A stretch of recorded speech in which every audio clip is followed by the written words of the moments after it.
हफीज़ तायब दा असल नाम अब्दुल हफीज़ ते तखल्लस तायब है। 14 फरवरी 1931 गुजरांवाला दे एक पिंड अहमद नगर विच हाजी चिरागुद्दीन दे घर जम्मे ते आपने पहला वापडा दे महकमे विच मुलाजमत इख्तियार की ते बाद विच MA पंजाबी करके Punjab university which MA Punjabi दे बालां नूं ही पढ़ांदे रहे।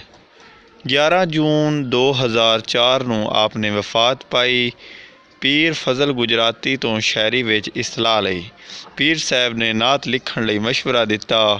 सिख मित्रां दी 1938 विच पंजाबी मजमूआ छपिया ते बाद विच कुतबी तारा पीर फजल गुजराती दियां नातां दा मजमूआ महक कुरान दी पंजाबी विच सल्लू अलैहि व आलिहि वसल्लिमु तस्लीमा। ये 2 किताबां जिहड़ियां उन्होंने उर्दू विच लिखियां ने।